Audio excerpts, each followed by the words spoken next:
Boa noite, pessoal. Boa noite. Oi, boa noite, tudo bem?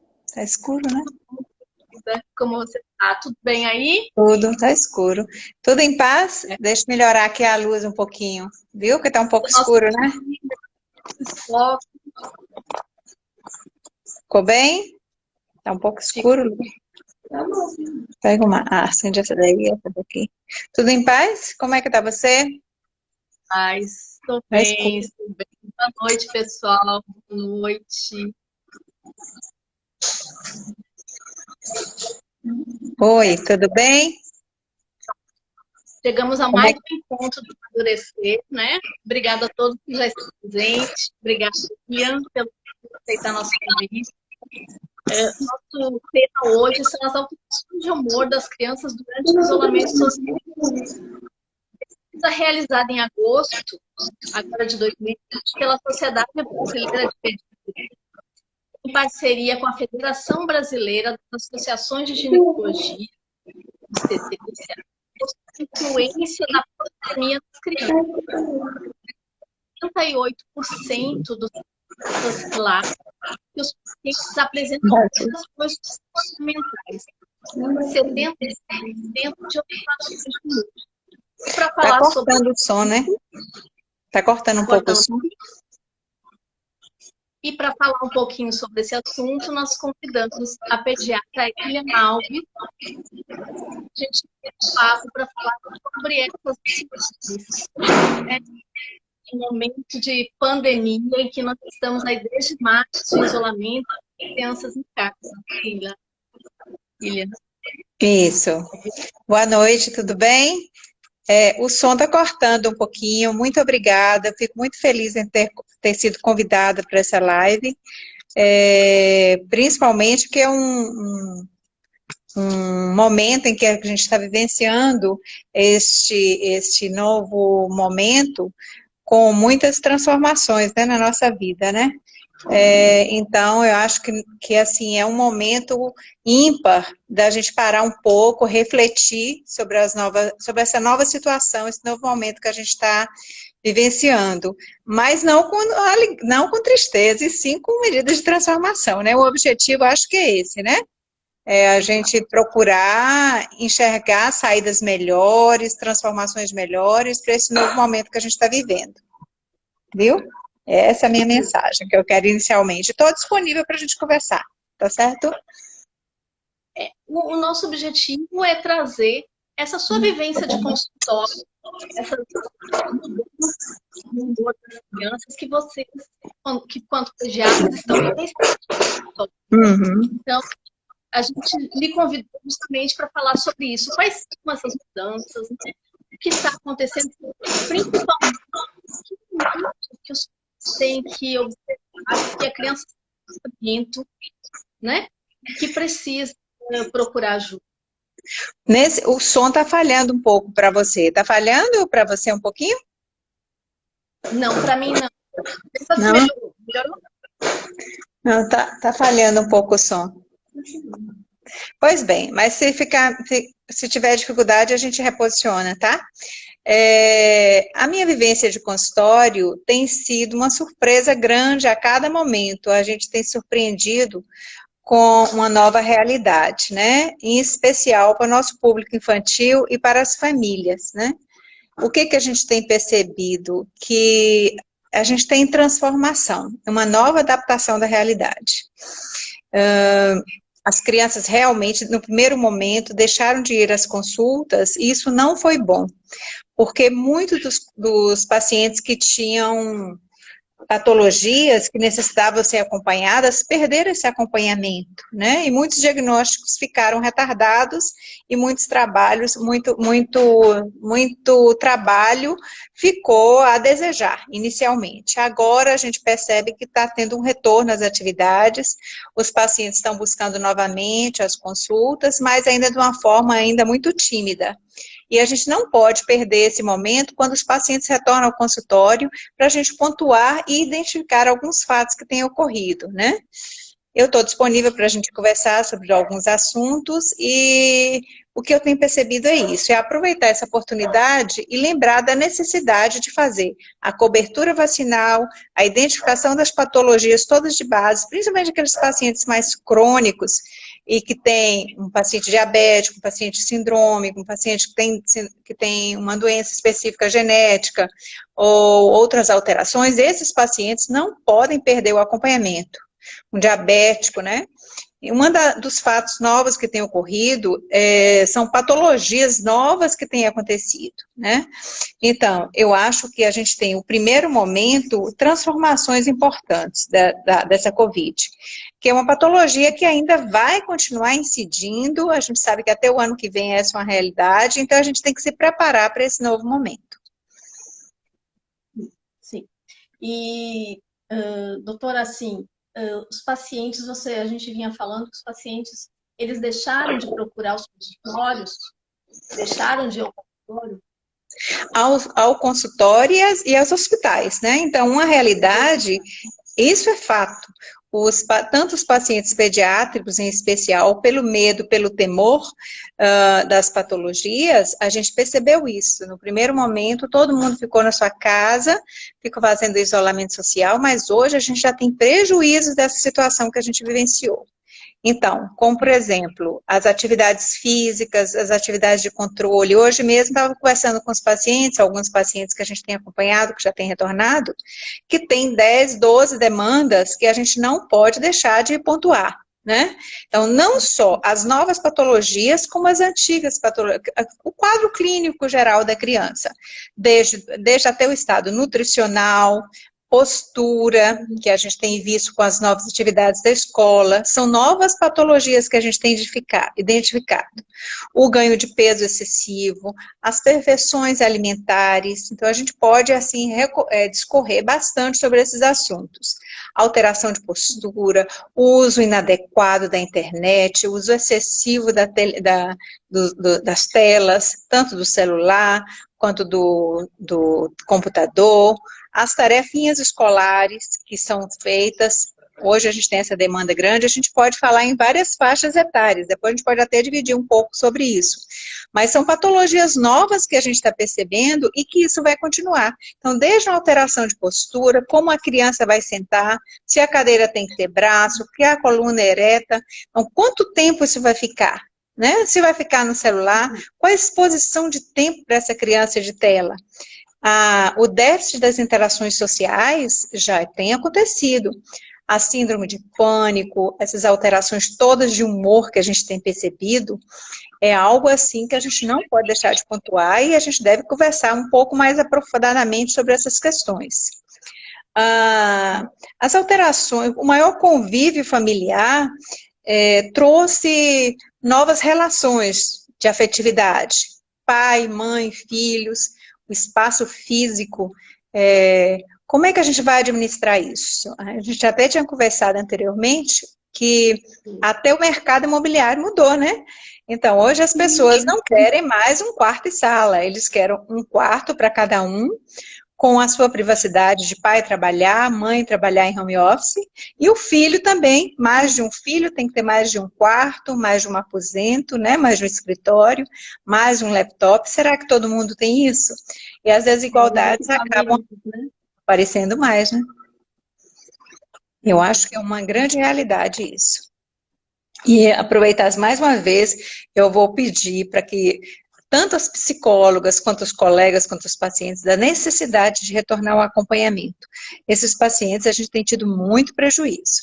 Pacientes que nasceram na pandemia, crianças que nasceram na pandemia, que tem hoje 8, aqui em Salvador, né, que a gente reside em Salvador, tem 8, 9 meses que estão dentro de casa.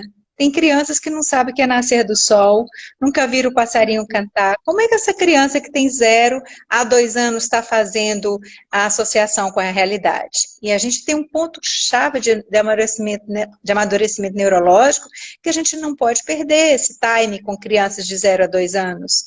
A gente precisa começar a fazer algumas atividades que a gente expõe essas crianças às novas vivências, às novas experiências. Lógico que a gente não pode esquecer que a pandemia, ela existe, ela não parou, né? Ela continua. Então, a gente precisa realmente entender qual será a nossa realidade e como fazer para vivenciar esses novos momentos. Então, ir à consulta, fazer o acompanhamento, ele é imprescindível, com todos os cuidados, com as medidas de isolamento, né? Os profissionais de saúde todos, desde a recepção, eu atendo em consultório, meus pacientes conhecem bem a nossa rotina hoje. Todo mundo deve marcar atendimento prévio, por telefone, confirmar toda uma rotina, medir a temperatura, a secretária sempre deve, todos os serviços devem ser mantidos, a gente não pode relaxar essas condutas com hora marcada. Aí vai novamente um pedido de educação da nossa população. Se você vai à consulta, você confirma e vai. Se você não puder ir, você tem que avisar, né? Então são ganhos que a gente tem, da necessidade da gente ter essa educação, esse carinho com o profissional, porque a gente tem se preparado muito mais para o atendimento mais adequado do paciente, né? Mas a gente tem ganhos com isso, a gente tem educação da população, né? E nós também, de médicos, da formação da equipe, nós médicos, enfermeiros em hospital, recepcionista, se colocar na posição do outro, né?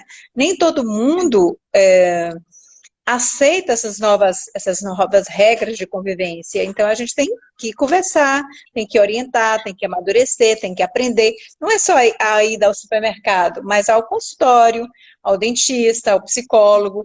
Então, essa nova realidade, a gente tem que ter enfrentamento e ajustes finos para a gente vivenciar.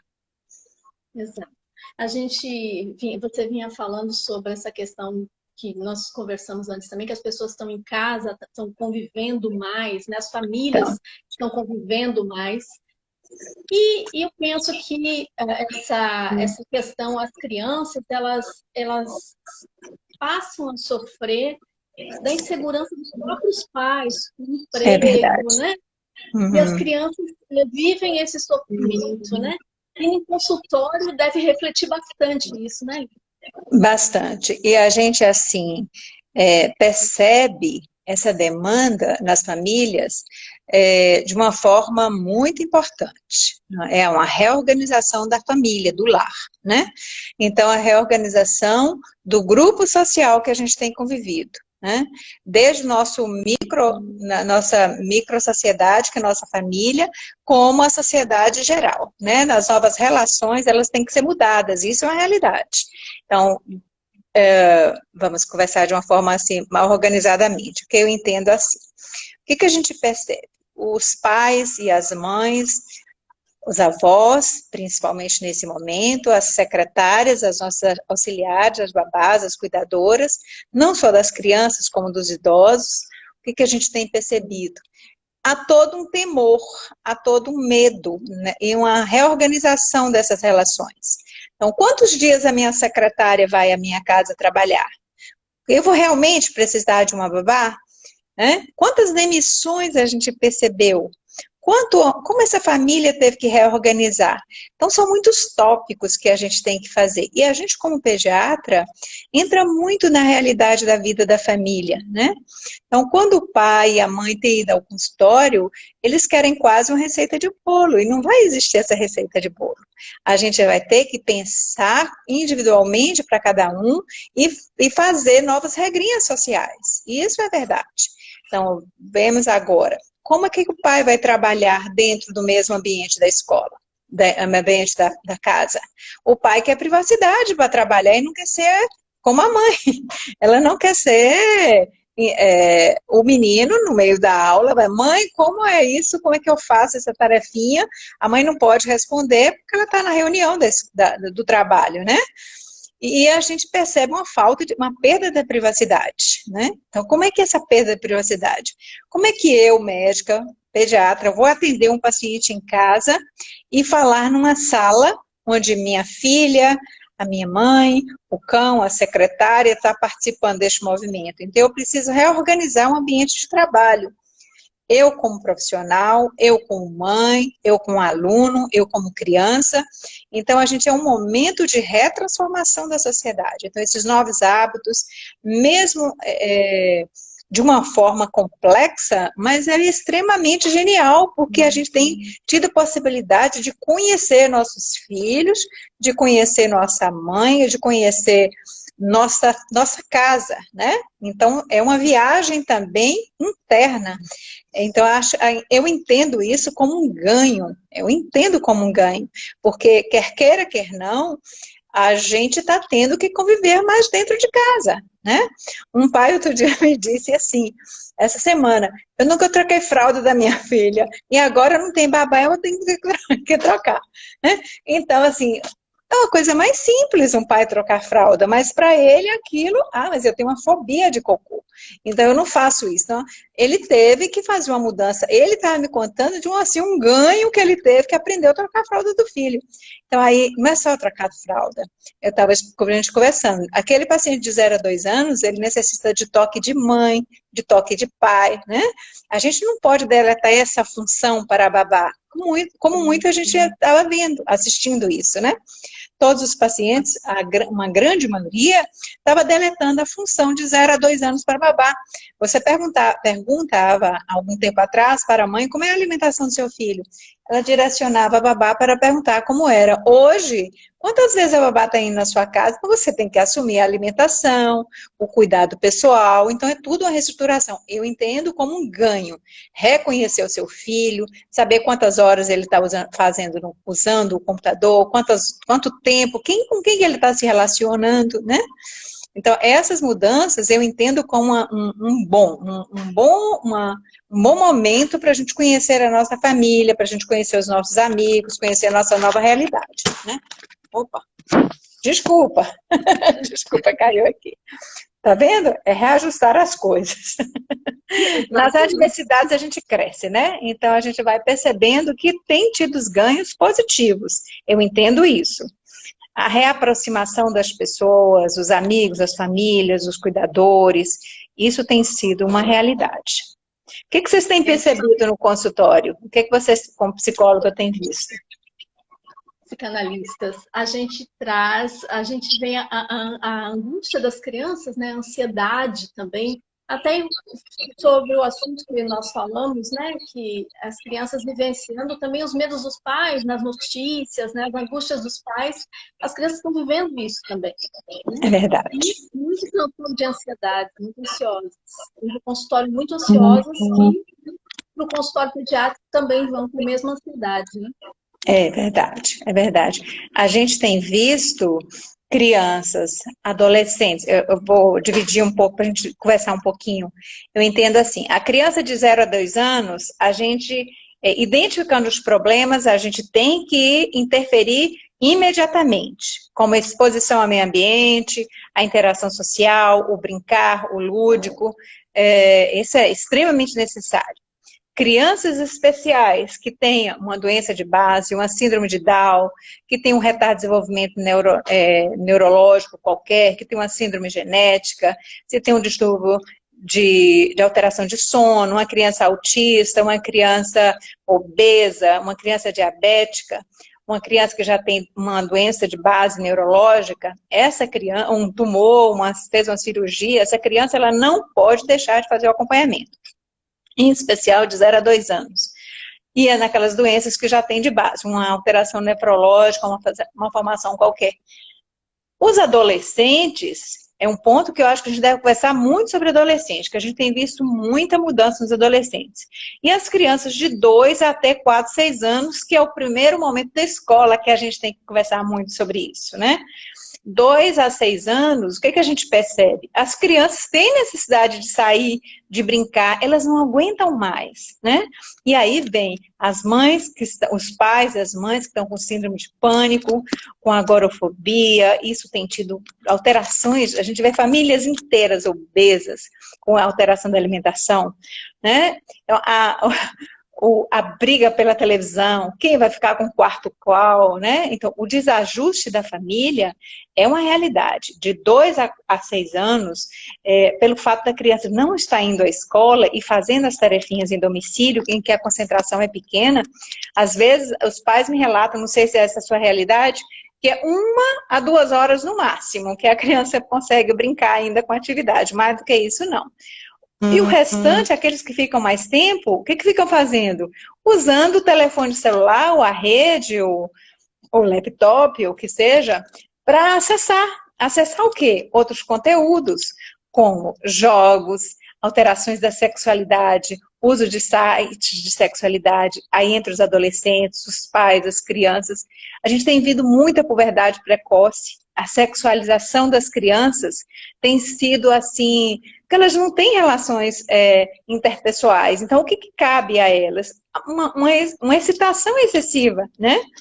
Priapismo, alterações de bala no post-it em crianças, tem sido a nossa emergência, tem sido um número grande de alterações que a gente vê na cidade. E no adolescente, muito mais. As meninas crescendo mama, o que a gente esperava em 2 anos, tem acontecido com 4, 6 meses. Então a gente tem um susto quando vê quão a velocidade da sexualidade tem sido. Não só emocional, mas também no próprio corpo, as alterações do corpo. Tem sido uma frequência muito grande e que a gente não pode deixar isso passar. Puberdade precoce, a gente conversando com alguns endocrinologistas, a gente tem visto isso. Quantas crianças de 8 a 9 anos têm tido puberdade nesse momento? As meninas, a gente toma um susto. E os meninos se jogando para os jogos, para as interações dentro do computador. Não é que eles não têm vivenciado de forma muito concreta, eu acho que pai e mãe têm que estar junto, têm assustados com as visitas no site que as crianças estão usando, né? Acho que já estavam usando há mais tempo, mas agora os pais estão observando e percebendo isso. Então, é uma questão de vigilância, a gente não pode deixar as crianças sozinhas nas redes sociais, o limite ele tem que ser exercido, né? E isso nos faz confrontar com a nossa família, com o celular era o nosso babá, né? Então, hoje o celular, muitos pais estão vendo onde eu estava deixando os meus filhos ficarem. Né? Não é, que conteúdo tem o desenho? Sempre a gente conversa, né? O que seu filho está vendo de desenho? Qual o desenho que ele está assistindo? Qual o conteúdo do filme? Poxa, eu não sabia que era assim. Então, tem pai e mãe que ficam surpresos onde os filhos estavam, né? Você tem percebido dessa forma? Exato. E eu estou voltando aqui porque tem algumas perguntas, algumas pessoas falando comigo, falando com você. Então, assim, para dar tempo, eu estou voltando rapidamente para poder ver se eu pego o máximo de perguntas, porque assim tá muitas pessoas fazendo perguntas. E colaborações também aqui. Excelente. Esses meus pacientes são umas coisas. São meus amores. Eu vou começar aqui por... já. Vamos lá. Jairo, da Vila Alves. Sim. A infância hoje basicamente ligada à net. Poucos conheceram um carrinho de rolimã, verdade. Isso aí faz parte da nossa infância, né? E assim, eu sou vítima de 3 irmãos, entendeu? Eu e minha irmã, nós somos 5 irmãos. Então, os 3 nos colocava como... soltava o carrinho e lá vai. Excelente, né? É um excelente. Eu acho que muitas crianças... Até pular corda, criança não sabe pular corda hoje. Jogar peteca, exato. O que é isso, né? Olha, andar de bicicleta, para nós, é algo inconcebível não saber, né? Mas hoje você pega adolescentes e crianças que não sabem. É verdade, é verdade. Como você tem orientado sobre os distúrbios de sono? Ana Cono, obrigado, Ana Cono, pela pergunta. Distúrbios do sono, você tem recebido? Muito. Hoje a gente estava conversando exatamente sobre isso, né? A luz azul que as telas emitem, elas são causadoras de alteração da nossa rotina de sono. E a nossa rotina de sono vem para a nossa toalete diária. As rotinas são imprescindíveis. Como o pai e a mãe estão trabalhando até 10 horas, tá fazendo né? Quando a gente fala que a gente começou a trabalhar em casa, que a gente perdeu a nossa privacidade, a gente perdeu a nossa rotina de horários. Então, a gente precisa ter horário do café da manhã, horário do nosso ir à mesa, fazer as refeições, não ficar comendo na frente de telefone, na frente de celular, na frente de televisão, usar as horas, o horário da refeição como nosso horário de interagir com a família. Então, tudo isso faz parte da nossa educação.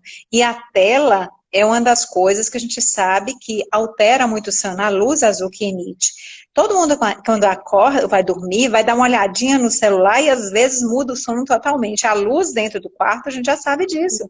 Criança de 0 a 2 anos não pode usar esse tempo de exposição. De 2 a 4 a 6 anos, não pode ficar 6, 8 horas como está acontecendo. 2 a 4 horas na escola e o restante jogando dá 8 horas. Então, essa luz, ela modifica o nosso ritmo. E os horários de dormir é importante porque nosso corpo respeita o nosso nível de hormônio. A gente tem um círculo no nosso corpo hormonal, onde a gente tem horário de produzir determinado tipo de corticoide, que a gente muda a nossa dinâmica metabólica e a gente tem que respeitar isso. A pandemia não está tirando essa nossa rotina, então a gente necessita de entender o nosso corpo, que tem hora de dormir, hora de acordar, dia e noite. Então a gente precisa, a mãe, o pai, a família, os avós, precisam ter pulso agora. Ah, mas eu não consigo. Então, você tem que ter responsabilidade sobre a sua família, né? Não sou eu, não é você. A gente pode sugerir, mas a pessoa tem toda a liberdade, né? É uma realidade que nossas crianças estavam muito soltas. Então, a gente tem que aproveitar essa pandemia para a gente fazer ajuste. Eu sei que a psicóloga está amando isso, porque há quanto tempo a gente vinha falando isso, né, não? Exato. Lalai, a questão de puberdade precoce, tem como resolver? Tem como resolver. Então, como é que a gente tem que fazer? Primeiro, começou a perceber, tem que ir logo ao consultório. Então, é uma das patologias que a gente tem percebido, mas a gente não pode perder esse time, né? Se a gente perder o tempo, 7, 8 meses, a gente dá um pulo, né? Eu realmente, infelizmente, não foram pequenos os números das minhas crianças que a gente percebeu, a família veio, e às vezes, quando já me buscou, mesmo por teleatendimento, que a gente teve que começar a fazer, isso é outro fato, outra realidade que a gente tem que ter, que a gente tem vivido, o teleatendimento nos salvou muito em relação a isso durante a pandemia. A gente já fazia dosagem hormonal, ambulatorial, e já pedia o paciente para vir ao consultório. Então, eu acho que o primeiro atendimento por telemedicina, eu acho muito complexo para um pediatra. Mas aquele paciente que você já acompanha, se não há possibilidade de ir ao consultório, a gente tem que começar a fazer esse atendimento à distância para a gente não perder esse retorno das crianças. E mais, eu vou aproveitar esse gancho e falar, assim, quando a gente vai ao consultório, tem que pontuar todos os fatos e fazer uma programação de 6 a 1 ano. Se é uma criança que tem fono, TO, alteração psicológica, alteração de motricidade, ela tem que entrar já num esquema de programação a médio prazo, que a gente não pode deixar. Eu acho que, assim, ir ao consultório, fazer acompanhamento com o seu médico, ir ao endocrinologista e já fazer todo o acompanhamento, né? Eu acho que isso a gente tem que ver o paciente. E não é só físico, é emocional, né?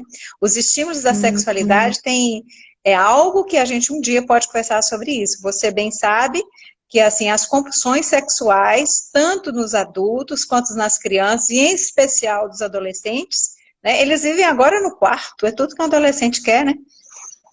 Trancado no quarto. E o pai e a mãe não podem saber o que tem no computador. Não é assim? Amélia, desculpa eu estar correndo, filha, mas tem muitas perguntas aqui. Vamos lá. Vamos ser mais objetivos. Né? Isso. Que idade seria precoce a puberdade? Cari Paixão. Obrigada. Antes dos 9 anos é considerada puberdade precoce. Renata Guerra. Com relação à criança de 3 anos que não teve oportunidade de escola este ano devido à pandemia, o prejuízo será muito grande no aprendizado? Muito. Essa é excelente pergunta, Renata. Infelizmente, né? É algo que a gente tem visto os trabalhos na França, Renata, na Espanha, na França, na Espanha, em Portugal.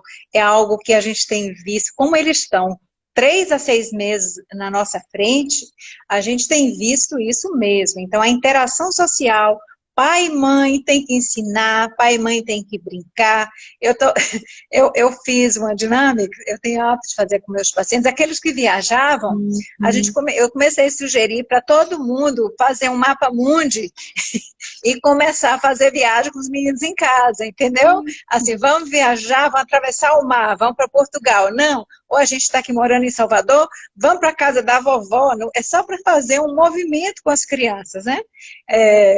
As crianças sabiam quando estava chegando no consultório. Está chegando o consultório, está passando perto da padaria. Hoje as crianças não sabem mais. Elas perderam a orientação.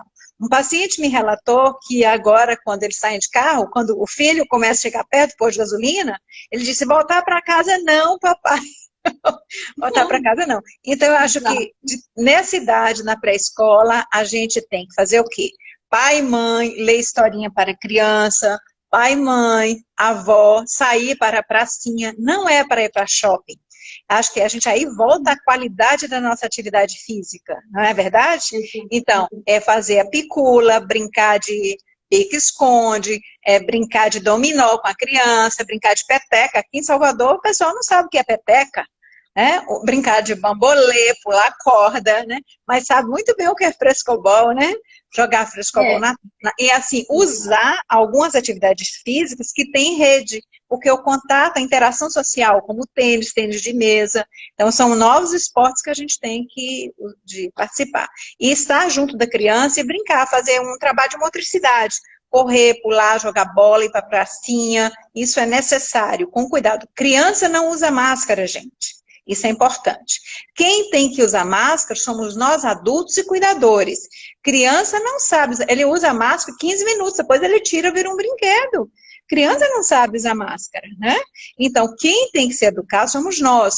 Tirar sapato, não entrar com sapato da rua, higienizar as mãos, tirar a toalha dos banheiros, né? Todos os meus pacientes sabem disso. Então, tirar a toalha de rosto do banheiro tem que ser um papel descartável. Usar o álcool gel, lavar a mãozinha com água e sabão. E as crianças têm sido um excelente... Minhas crianças são excelentes. Minha casa lava a mão, vai ao banheiro, não descarga. Então, criança é tudo de bom. Se a gente colocar, ensinar com carinho, com cuidado, a gente tem ganhos. Eu acho que é atividade mesmo. Vamos lá. Ana Cunda, não me preocupa a perda cognitiva, mas a perda social para as crianças. Obrigada, Ana Cunda. É uma pergunta. Excelente, eu também me preocupo muito. Os vínculos de afetividade, principalmente, né? Os vínculos de afetividade. Um cachorrinho não vai substituir seu amiguinho. Uma mãe me perguntou, o cachorrinho é ótimo, mas o amiguinho que vai tomar o seu brinquedo, você vai aprender a compartilhar, vai receber não, vai receber sim. Então, a vivência social é importantíssima, né? A escola, a gente vai ter que reaprender como vivenciar esse grupo de musicalidade, escolas de músicas, escolas de interação, eu acho importante a gente rediscutir sobre isso. Mariana Falcão, Lilian, fala mais do que acontece fora do Brasil agora. Obrigada. Olha, nesse momento, eu tenho 3 amigas longe daqui, né? Que a gente tem conversado bastante. Uma que eu acho que até está aqui agora. Tem uma que está nos Estados Unidos, que tem filhinhos, que tem netinhos que moram lá fora. Então, ela me disse, eu vou retornar com as crianças, já estão retornando a fazer atividade física. Mas assim, a academia fechou. Mas você não precisa só ir na academia. Você pode ir ao parque, pode passear, né? Outra mora na Espanha. O filhinho já retornou para a escolinha, está indo à escola. Realmente, está tendo a segunda onda agora na Espanha, em que eles estão tendo que reajustar. As crianças estão indo à escola, têm ido à escola, mas com medidas de precauções. Em alguns momentos, em alguns locais, tiveram realmente que fechar a escola novamente, né? Mas a perda é incalculável. Isso é real, a perda é incalculável. Então, a gente que tem 6 meses, 3 a 6 meses atrás da Europa, e os Estados Unidos e o Canadá, a gente tem que correr atrás desse prejuízo e fazer agora, nesse momento, não perder mais tempo de fazer a interação social das nossas crianças. E a atividade física também, gente. A obesidade, erro de postura. Eu anotei aqui algumas coisas que eu gostaria de falar. As perguntas, tem mais alguma coisa aí? Vamos ser bem objetivos agora. Adriana Amélia diz o seguinte. Adriana Amélia. Como a senhora viu o retorno às aulas antes da vacina? Boa pergunta, Ana Amélia. Obrigada. A imunização não vai ocorrer tão cedo, né, gente? A gente não tem falado de vacina em criança até agora. A gente tem falado de vacina em adulto. Então, a gente sabe que a imunização, ela tem que acontecer. A gente tem um prazo para a qualidade de vacina, para confiabilidade. Tem as novas vacinas, a gente tem tido trabalhos excelentes, mas toda imunização, toda nova vacina, ela tem um período de teste. E graças a Deus que as nossas crianças aqui em Salvador e no Brasil, isso é uma realidade, agora a gente tem tido um aumento de índice de Covid novamente aqui em Salvador, em adultos, mas numa curva ainda de declínio. Certo? A gente não começou a segunda onda aqui. E nossas crianças, a despeito do que tem vinculado na mídia, nossos UTIs infantis não estão com lotação de 100%. Viu? Isso e não é correta essa informação. O que a gente percebe?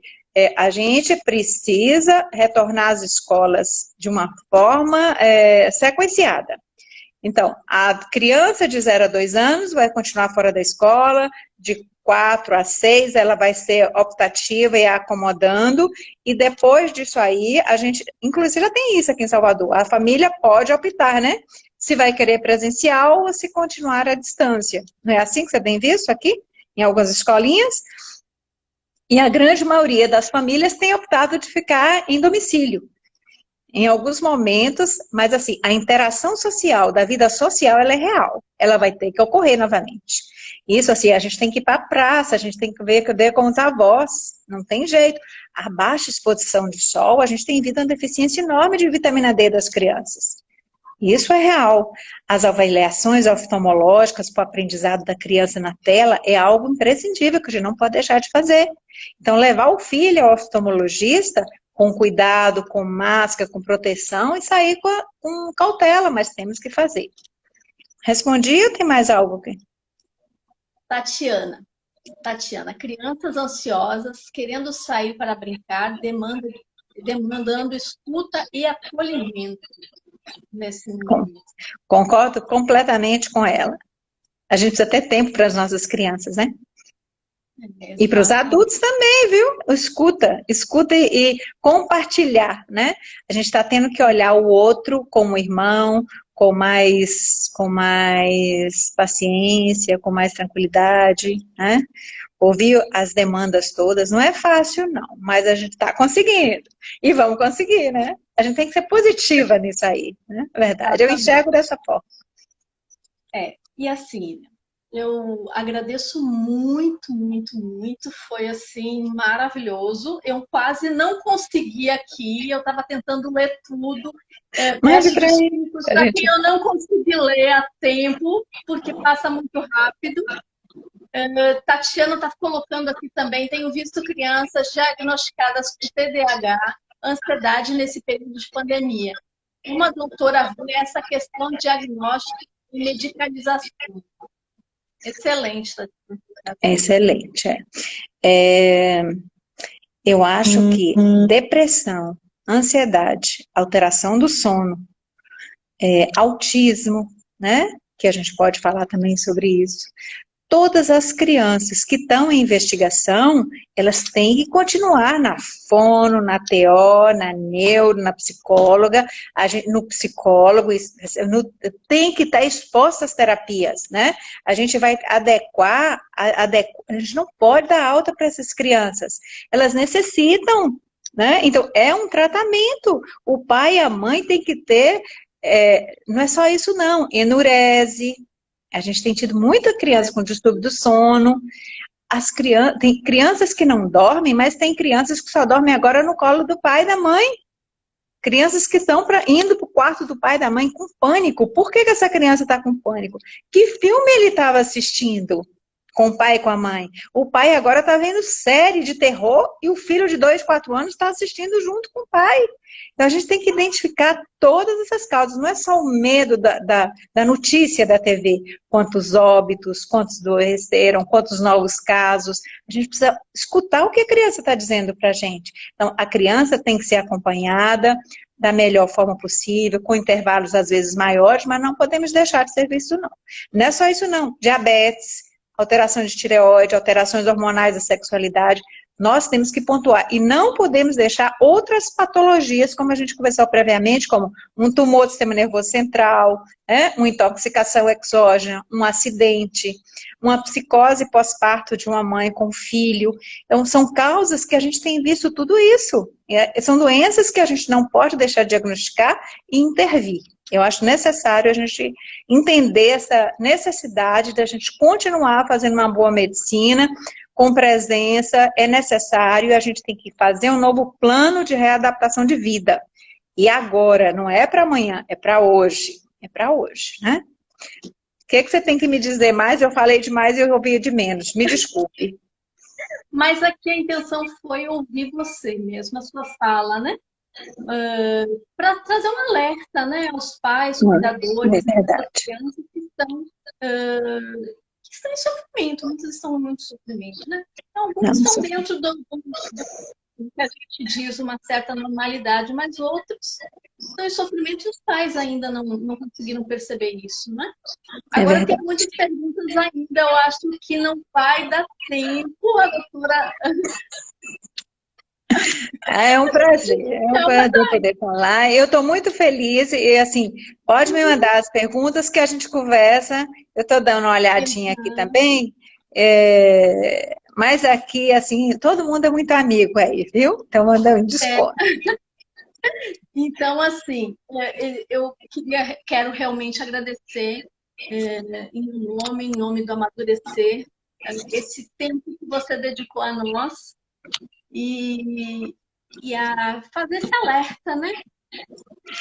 E me convidar para participar em um outro momento da gente continuar essa conversa, porque ainda tem muitas questões aqui. É muito bom poder estar ajudando de algum formato, entendeu? Isso. E eu estou disponível para a gente conversar e eu quero, assim, agradecer esse momento que a gente está vivendo, um momento ímpar, servir como educação da nossa população e nós nos educarmos como profissional, como mãe, como pais, como os filhos, avós, entender que a gente está num momento de transformação, né?